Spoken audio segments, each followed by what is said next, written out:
it's Rob. Welcome to Axel's Garage. Still working on Cosmo. Now, so the plan is to get Cosmo buttoned up and ready for Emily to take to, where is she going? South Carolina. She's going to school in South Carolina come the end of August. And we got a lot of projects that we got to get done. But the two priority projects is a vehicle for Emily to take to South Carolina to go away to school in August, and the vehicle for Steven to take to North Carolina to go away for school. And we're trying to get Cosmo buttoned up so that it's done, because Cosmo was definitely the farthest along. So what we did after the front end rebuild was I figured out what else we needed, and we have a whole brake line kit for Cosmo. If you remember in a previous video, we replaced one steel line, the front to rear line, but we bought a whole kit when we did it. So what we're going to do on Tuesday is we're going to take the rest of the lines, we're going to throw them in the back seat, and we're going to ship it off to a local shop, and we're going to have them replace all of the steel lines, because they're all pretty cruddy, and you know what's going to happen. She'll get to North Carolina, so she's going to South Carolina, she'll get to South Carolina and a brake line will blow, and she'll have to bring it to a local place and get it fixed, and all the brand new lines will be up here with me. It'll just be a disaster. So let's get them replaced, so we know that's good. Front and rear brakes are good. Everything's buttoned up. Got a couple of little mechanical things, but while it's getting the brake lines done, we're going to have them put a new accumulator or receiver dryer for the AC, because that blew at the end of the season last year, and then the AC will be all buttoned up and working. In the meantime, we're trying to make Cosmo look a little nicer as we're working our way around. So today we are working on these side moldings, the body side moldings. And you see I got blue tape on there, but that's not really the point. The point is the body side moldings were like peeling off. The double-sided tape that holds them on the ends of them were peeling back. So the choice is rip them all off and just go without them, or try to stick them back on. So we used flex glue in a tube, and we squeezed flex glue in where they were coming apart, and then we clamped them or taped them depending on which end they were at. If we get a clamp on it, or if we couldn't get a clamp on it, we just taped them flush to let the flex glue hold.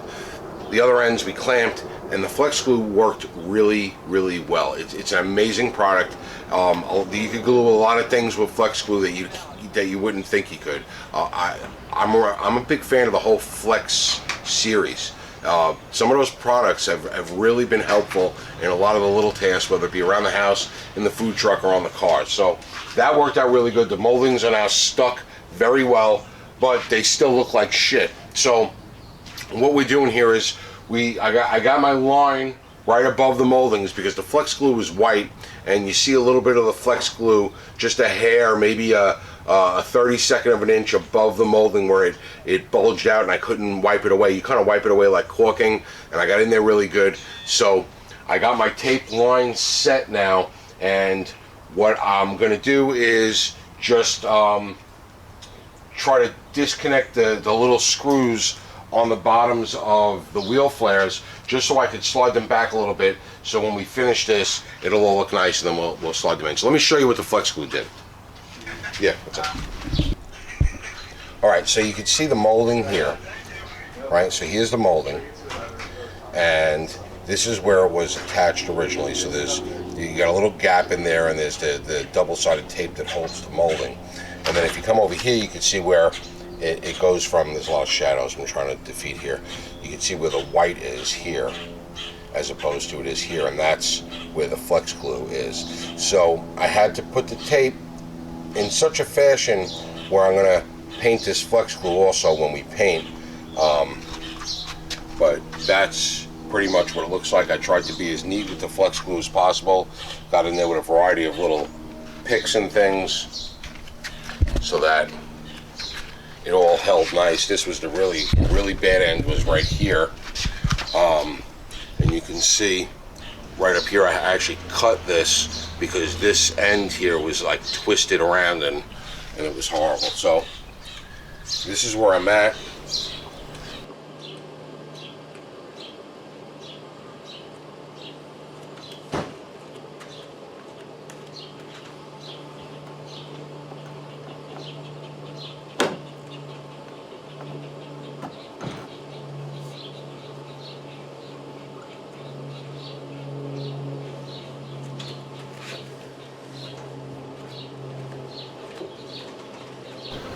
Alright, so now that we got these pulled away a little bit, I got a Scotch-brite, and then I got the Scotch-brite. I'm using the green one off of that Drill Doctor kit that I had used so many times for so many different things.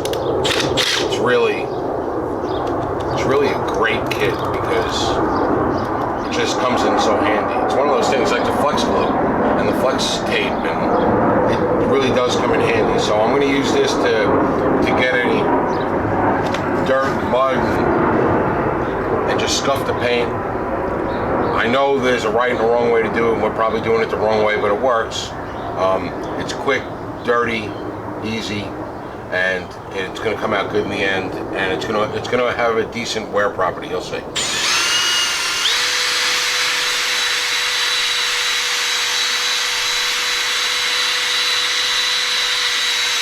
So all I'm doing here is real light, just a scuff and a clean. It's going to get any residual dirt off, and it's going to scuff the surface a little bit. We just want it fairly smooth. Doesn't have to be perfectly smooth. Just we don't want to dig into it. We really don't want to break through the paint anywhere, except for where there's some rust popping through, which, you know, the paint's already gone. And we're going to hit that whole thing. We're also going to scuff this as well, and that's why I put the tape on first, so that as I'm going over the edge, I can get close, and then I'll go with the Scotch-brite pad and get right in to those spots where I can't get with this, and the tape is going to protect the paint from me.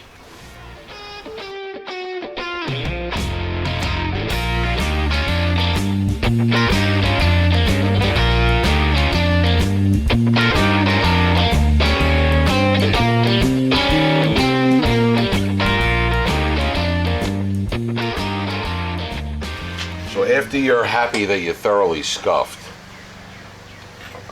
which is important, because the scuffing is really gonna be what matters. That you got it free of grease and dirt, and everything is scuffed.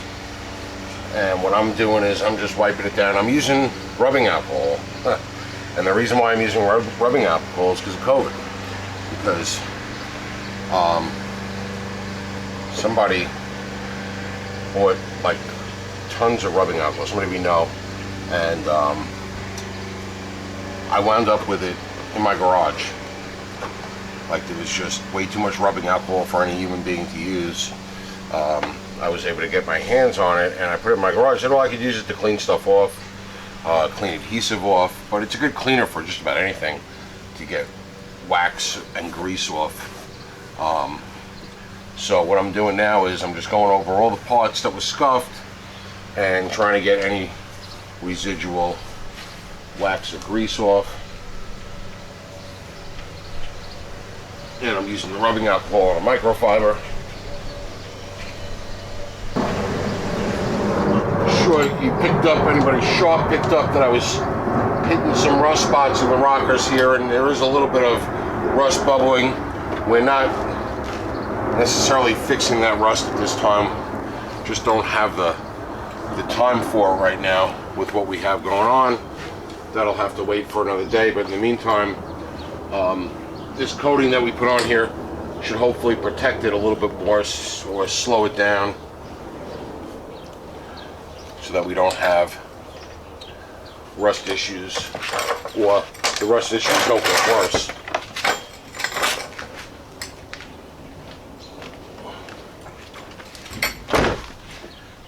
I also scuffed lightly on that lip right there, because some of the paint will spray in there, so at least when it sprays in there, it's gonna stick and make it look halfway decent. So now that I got it all wiped down, where I'm happy with it, what I'm gonna do is tape it off good.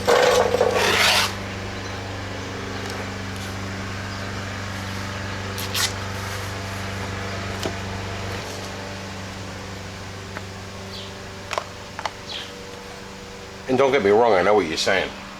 Why'd you use so much tape? You should have just used some masking paper. And I'm going to give you the truth. The truth is, because I don't feel like going into the basement and getting it. So, on the other side, when I did the other side, I put 3 rows of tape, and I just put a 4th just to play it safe. Now I'm going to go get a clean microfiber, and I'm going to wipe the entire panel down with alcohol. Again, you could use thinner, you could use mineral spirits, whatever you want to use. I just happened to be using the alcohol because it was easy, available, and right on my workbench. Alright, so I'm using the same process on this that I did on the metal and plastic bumpers. And on the metal bumpers, I used some Rust Encapsulator, any spots where there was some rust poking. And then after the Rust Encapsulator, I covered it with Extreme Chassis Black from Eastwood. And then after that, a good coat of Extreme Chassis Black or 2. I used some regular off-the-shelf, you know, Rust-Oleum black, flat black, gloss black, doesn't really matter. Like 2 coats of that. And the reason why I do that, 2 real light coats. Everything's getting a real light coat. And pretty much I want to seal out rust. And it worked real well with the bumpers. We only had rust poke back through in one spot where Emily might have, well, when my wife was driving it, might have banged it, loading something into the back where she hit the bumper. But other than that, it makes it a little bit more not chip resistant, but chip noticeable, so that when it gets through the layers, it's still black underneath, and you're not going to get the original color to pop through so easily. So I ran out of Rust Encapsulator, so I'm just going to go with the Extreme Chassis Black, and I'm going to put 2 nice light thorough coats on it and let that flash off, and then I'm going to put 2 nice light coats of Rust-Oleum on it, and then we're going to bedline it just like we did the bumpers and the plastic bumper corners, and it seems to hold up real well, and it gives it a nice look. And we'll get started with that now. So here's the Extreme Chassis Black, and what I like to do is hit the couple of rusted spots first, and then paint the whole thing. Then I'll come back with another light coat.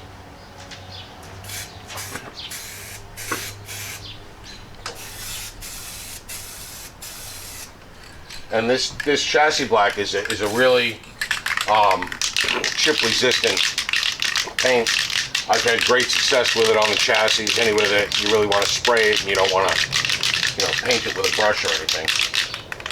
So now that I got these 2 spots where the rust was poking through, and I rounded out a little bit with that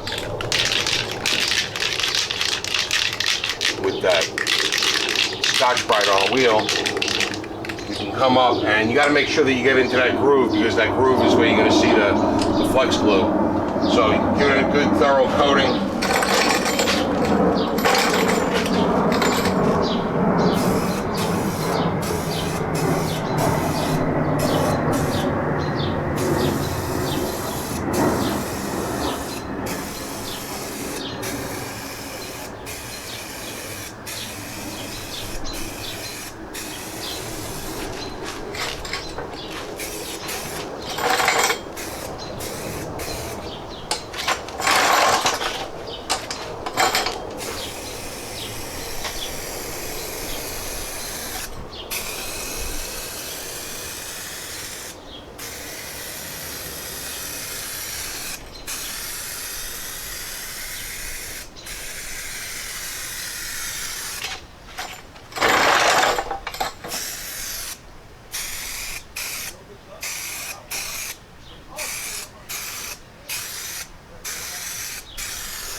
Alright, and that's the first coat. We'll let that flash off, and then we'll come in for a second coat.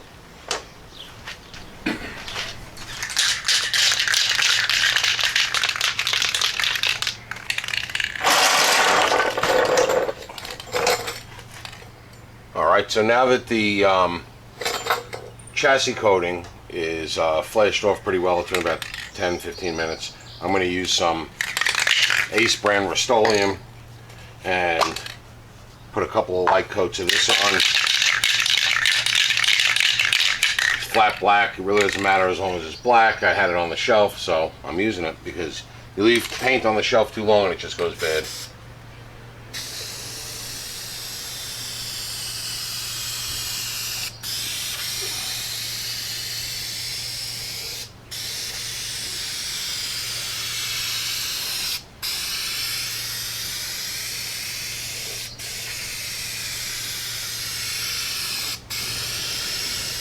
So now we have a total of 4 coats of paint on it. We got 2 coats of the Extreme chassis, 2 coats of the Rust-Oleum, and we're going to put our final top coat, which is going to be 2 coats of Plasti-Kote Bedliner. I use Plasti-Kote exclusively because I like the way it sprays, I like the way it blends. You can touch it up very easily, and it's nice and wear resistant.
Let that set up for about 10 minutes and then come back and put a second coat on. So here we have it after 2 coats of the Bedliner. Nice and even. You don't really notice any imperfections in the body, any imperfections that were there, because that textured Bedliner really, it's a light texture. It's not a heavy texture, it's a very light texture, but it hides everything. Now on the other side here, this has been on about 2 weeks or so, and she's been driving it, so it's a little dirty, but you can see it. Just gives it a nice look. The belt line follows the bumpers with the same textured black paint, and the only difference is going to be the wheel well openings. We're deciding on those wheel flares whether to paint them or not, and I think we're going to leave them like this on Cosmo here, and maybe go black on the other one that we're building, just to make them look different from each other. So a real easy afternoon's project where you don't have to be on top of it all the time. You get it ready, you put a couple coats of paint, you know, you got to let each coat flash off for about 10-15 minutes in between.